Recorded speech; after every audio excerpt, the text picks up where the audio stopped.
Hello and welcome to Ketter Farms. We're back with another episode of Farmville, North Carolina, and today we're going to be kicking off our open air garden here today.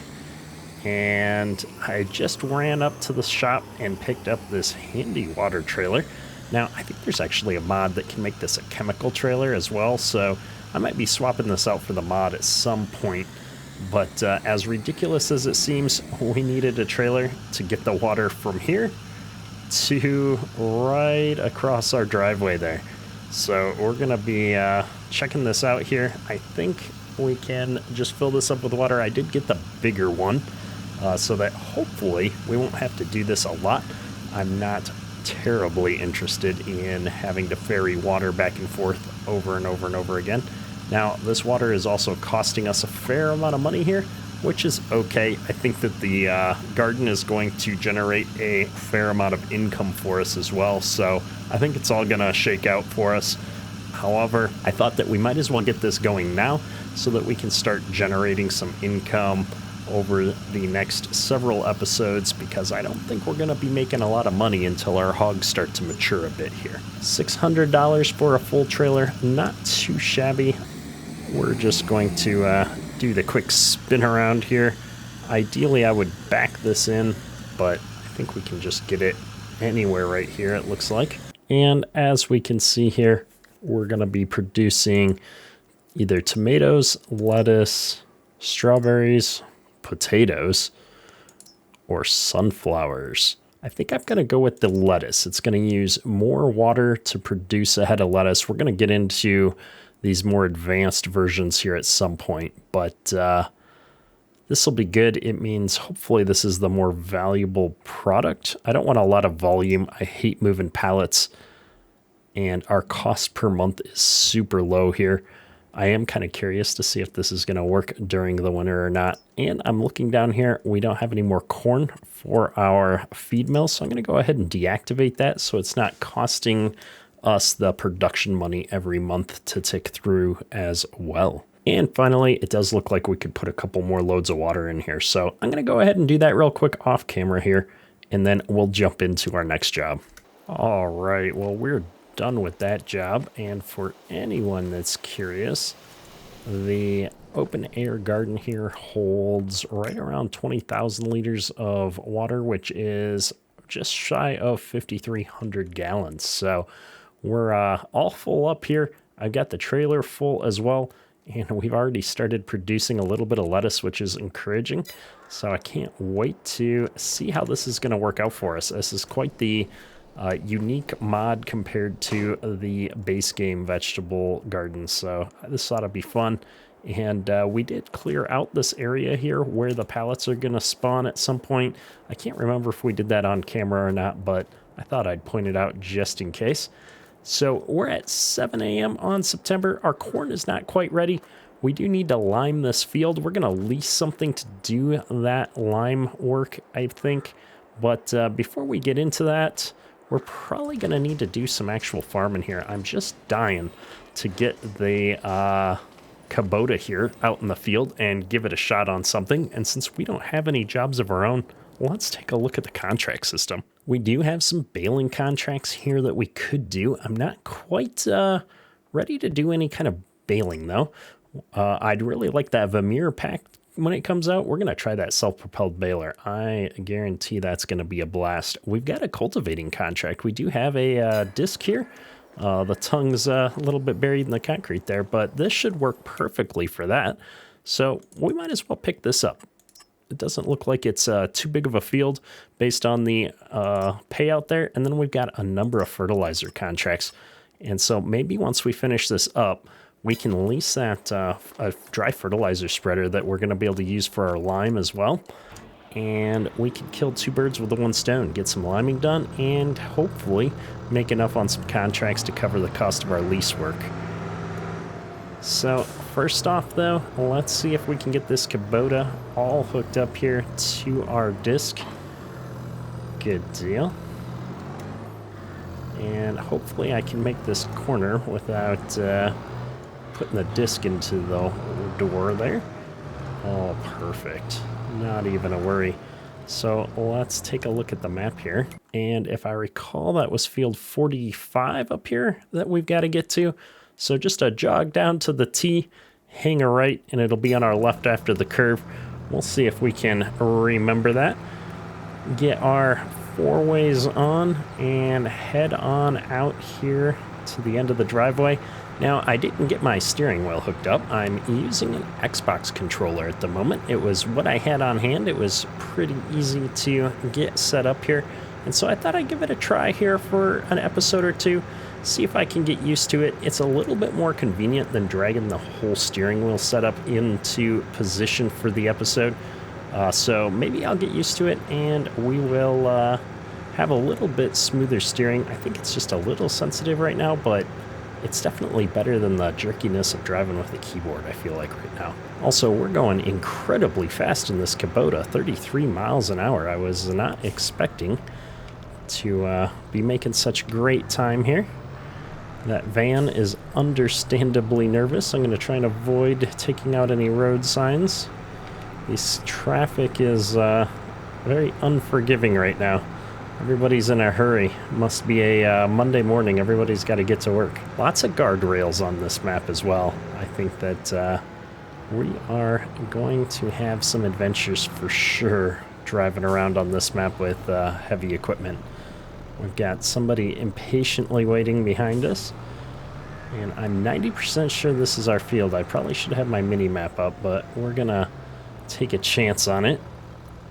Yep, that's us on the right. So let's get this disc all unfolded. This is not that big of a field. We should make some pretty good time here. Looks like some crop that they didn't get around to.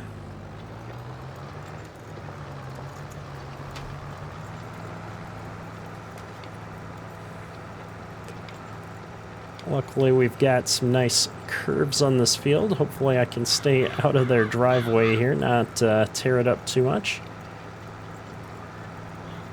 Looking good. And then, as always, let's just double check that we're making progress on the, on the contract. Anytime I'm using a piece of equipment that's modded and not categorized from the base game, I want to make sure we're applying the correct field states and getting credit for our contract work here, which we absolutely are. So this is going to work out very nicely. Now, this Kubota is a new piece of equipment, so let's go in cab here and take a look at it. This is pretty nice. I can tell we've got our flashers on when we're in cab. Good sounds. Good sounds. And I have a incredibly hard time driving in cab because of how long it takes to rotate your view and look behind you and then look in front of you. So I think we're not going to do that. Otherwise, I'm going to make you guys motion sick here trying to go back and forth fast enough. But the interiors are definitely looking snazzy there. And I have to say, in general, I'm liking this this Kubota. It's a nice looking machine. We're missing the corners a little bit. I think I'd have rounded that corner out a little bit in real life, trying to get the machinery up there with all those trees and having it be somebody's actual yard. A little bit painful. Let's stay out of the ditch here. Might help. At least we've got some good wing flex on this thing, because there's some uneven ground there for sure. And I think we're just going to take a couple of rounds off the headlands, give us some room to spin around here. I know typically when I'm doing tillage, I'd leave the headlands to the end, but with there being a crop on here like this, it's a little bit just hard to see what you're doing. So I think we'll take the headlands off first real quick and then see if we can just do a few rounds on a straight line. Maybe we'll go diagonal across this field. We'll see how it works out for us. I do know we're making pretty quick progress. This disc runs nice and fast across the field here. In fact, if we turn our HUD back on, we're going 11 miles an hour, so we're zipping right along here. And so the thing I'm really liking about this map, we did do a live stream on it before I decided to start a series up, but doing the first field here is I like having bite-sized fields. We're going to be able to go knock out a couple of jobs in an episode, hopefully, and have a little bit more variety going on here in the series. I think it's always more fun when you get to do a few different jobs rather than you're working on the same job for multiple episodes in a row here. I mean, it kind of depends. A huge harvest on a big field with a lot of equipment moving around gives you the variety between all the different things going on. But at the same time, I don't know, there's just something about being able to jump in here and knock a field out real quick. So I think what we're going to do, and I'm sure there's some tillage experts out there that are going to correct me in the comments after the words, but I think we're going to take this at a little bit of an angle. Nothing too steep. I mean, this is probably a little steeper than you'd maybe want to go in real life, but I'm going to cut across this a bit, break up the ground a little bit, and it's going to help me do this field a little bit more efficiently because I think this is the quote-unquote long way across the field. And then we'll be able to knock out the rest of this work pretty quick here. I think between two headland passes and the driveway at the end here, I'm going to be able to just pick up and spin right back around. If we can get out of the tree, drop down our implement here. And because I'm a controller noob, let's pull up the menu here. Am I gonna see? Okay, the A is attached. How do I raise and lower? Lift. All right, we've got it. That's gonna help save me a lot of pain and agony here trying to reach up to the keyboard and lift up the cultivator here.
We're back with what should be the last pass here.